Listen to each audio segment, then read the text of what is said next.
What's up internet, here we go again. Kali ini kita akan membahas alur sebuah film yang berjudul What the People Saw. Film ini menceritakan tentang seorang bocil berusia 8 tahun yang terobsesi sama ibu tirinya sendiri cuy. Dan dia sampai berani untuk meminta ibu tirinya itu untuk ngelakuin hal yang sangat di luar dugaan cuy. Lantas bagaimanakah cerita selengkapnya? Langsung aja kita masuk ke dalam alur ceritanya.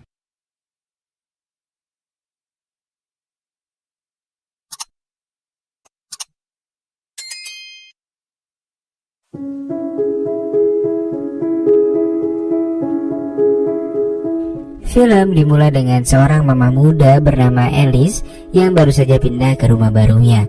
Ketika Alice sedang minum Coca-Cola, ia mendengar suara orang masuk ke dalam rumahnya. Alice pun langsung bergegas memeriksa keadaan. Nah, di sini ternyata adalah Marcus atau anak dari suami barunya itu. Alice pun terkejut karena seharusnya Marcus di jam yang masih pagi ini sedang berada di sekolahnya. Ketika ditanya seperti itu, Marcus pun menjawab kalau di sekolah gurunya sedang ada rapat, sehingga ia pulang lebih awal. Alice bercerita kepada Marcus kalau ia hampir saja menelpon polisi karena mereka hanya tinggal berduaan aja, sedangkan suaminya yaitu Paul sedang berada di luar kota dengan pekerjaannya, sementara pembantu mereka sedang mudik. Setelah itu Alice menawarkan Marcus makanan favoritnya, namun dia nggak mau. Alice pun sempat kebingungan dibuatnya. Alice akhirnya mengajak anak tirinya itu untuk berbahasa basi. Ia menyadari kalau Marcus suka membaca buku pengetahuan. Bahkan untuk seumurannya, Marcus sudah membaca buku yang jauh di atas umurnya. Hal itu tentu membuat Alice menjadi takjub sekaligus kebingungan. Di saat yang sama, Marcus mengajukan beberapa pertanyaan yang malah membuat Alice semakin bingung. Karena bocil berusia 8 tahun itu malah bertanya berapa usia Alice. Dan percakapan itu malah seakan Marcus ingin PDKT sama ibu tirinya sendiri cuy. Nah ya, walaupun malu cakep tapi gak gini juga kalikus. Malamnya Alice mendapatkan telepon dari sang suami yang katanya ingin berbicara dengan Marcus. Alice lalu mendatangi Marcus yang sedang mandi. Ia lalu memberikan teleponnya kepada Marcus dan mereka pun akhirnya mengobrol. Lalu setelah selesai berbicara, Marcus kembali memberikan teleponnya kepada Alice dan mereka pun mengobrol. Nah, di sini Marcus dengan santuinya malah meraba gunung kembar Alice sembari senyum-senyum. Alice pun dibuat menjadi tak fokus oleh anaknya sendiri cuy. Dan akhirnya ia malah menutup telepon dari sang suami dan lantas pergi meninggalkan putranya. Dari sana ia pun merasa kalau ada yang gak beres dengan Marcus. Esoknya Alice pun melihat Marcus dari kejauhan yang sedang bermain. Alice merasa curiga mengapa Marcus tak pernah bermain dengan teman seusianya. Ia lebih sering menghabiskan waktunya sendirian saja. Saat sedang bersantai, Alice pun menanyakan kegundahannya kepada Marcus kenapa ia nggak memiliki teman. Marcus dengan santai menjawab kalau ia tak membutuhkan teman. Ia bisa menyelesaikan segala sesuatunya tanpa dibantu. Alasan itulah yang membuat Marcus tak suka bergaul. Beberapa minggu setelahnya, Paul akhirnya pulang dengan menggunakan pesawat jet pribadi. Alice dan Marcus pun menjemputnya di bandara. Setelah itu mereka melanjutkan perjalanan menuju rumah dengan menggunakan mobil mewah. Ketika di perjalanan, Marcus memperhatikan tangan ayahnya yang mulai membandel dan menuju ke arah serabi lepit Alice, dan dia pun hanya senyum-senyum sendiri memperhatikannya. Pantesan ya. Inilah kenapa ada istilah buah jatuh nggak jauh dari pohonnya. Karena kelakuan bapaknya aja, ya gitulah ya. Begitu tiba di rumahnya, Alice dan Paul pun langsung melakukan perpusrengan duniawi. Dan setelah selesai, Alice bertanya kepada Paul mengapa Marcus tak memiliki teman. Paul menjawab bahwa semenjak ibunya meninggal, Marcus berubah 180 derajat. Ia yang biasanya sering bermain bersama teman-temannya, kini lebih sering menyendiri. Paul juga bercerita bahwa Marcus adalah anak yang sangat cerdas. Bahkan ia mampu mempelajari pelajaran di atas dari tingkat kelasnya. Namun itu semua kini berubah.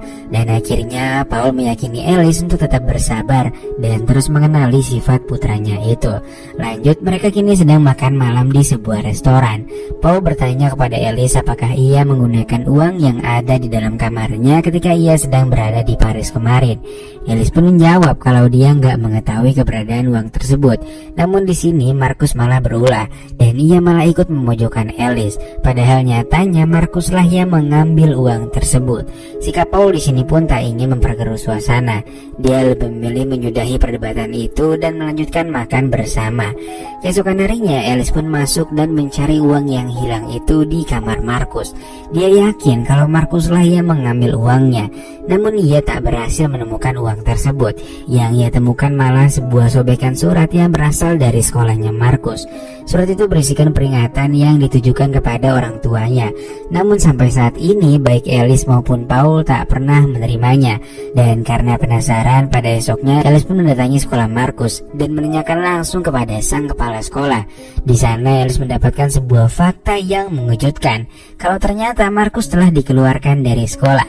Kepala sekolah berkata semenjak ia kehilangan ibunya, Markus lebih sering menyendiri. Namun dia juga sesekali menunjukkan sikap brutalnya kepada beberapa temannya, dan sikap tersebut adalah tindakan yang tidak dibenarkan di lingkungan sekolah, sehingga ia pun terpaksa harus diberhentikan. Kepala sekolah juga bilang kalau Markus akhir-akhir ini juga gak memiliki teman di sana. Tapi meskipun begitu, Markus adalah salah satu anak yang terbilang cukup cerdas. Suatu malam, Alice dan Paul pergi mengunjungi rumah temannya yang sedang mengadakan pesta. Di sana Alice menyadari ada yang gak beres di pesta itu, karena sebagian besar dari mereka udah pada maboi cuy. Saat di toilet, dia pun bertemu dengan pemilik rumah tersebut. Dia adalah Sophie, atau teman ibunya Markus. Namun di sana Sophie malah terlihat sedih dan murung, padahal ia sedang mengadakan pesta. Dan ketika ditanya oleh Alice tentang keadaan Sophie, ia menjawab kalau dia sedang teringat dengan ibunya Markus atau sahabat terdekatnya.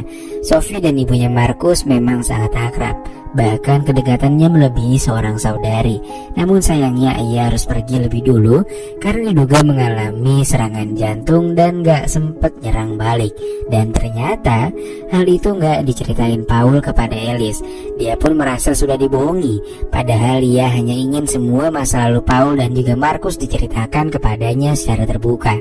Karena hanya dengan begitu Alice bisa lebih memahami sifat dan karakter mereka, dan ujung-ujungnya mereka bisa hidup berdampingan dengan Paul dan juga Markus.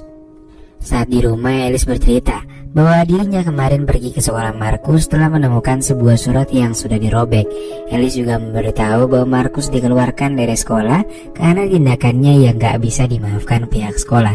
Paul pun merasa kebingungan, namun pada akhirnya dia tak begitu memikirkan masalah tersebut dan membela bahwa anaknya baik-baik saja. Di sini Alice juga membeberkan bahwa sebenarnya rumahnya Sophie adalah rumahnya Paul bersama dengan istrinya dulu, namun ia menjualnya dengan harga murah kepada Sophie. Dan alasannya adalah untuk melupakan segala kenangan dalam rumah tersebut dan merasa akan lebih mudah menjalankan kehidupan dengan suasana yang juga baru. Pada malam itu mereka pun berdebat cukup hebat. Alice yang bersikeras ingin diberitahu segala masa lalu Paul pun tak berhenti memperdebatkan kebohongan yang sudah terjadi sejauh ini. Namun Paul yang keras kepala dan tetap pada pendiriannya untuk gak membahas masa lalu lagi, akhirnya membuat Alice tersadar dan meminta maaf kepada Paul. Suatu hari Alice naik ke atas gudang. Di sana ia menemukan sebuah kotak besar yang di dalamnya berisikan baju-baju peninggalan ibunya Markus, yang entah siapa yang menaruhnya di atas sana. Dia akhirnya mendatangi Markus dan membuka perbincangan. Markus tahu kalau kedatangan Alice hanya untuk membicarakan ibunya. Alice pun menawari hadiah jika Markus ingin sedikit terbuka dengannya. Namun dia pun menolak pembicaraan itu dan bilang kalau ia bisa mengatasi masalahnya sendiri. Hal tersebut membuat Alice merasa kalau ada sesuatu yang disembunyikan olehnya.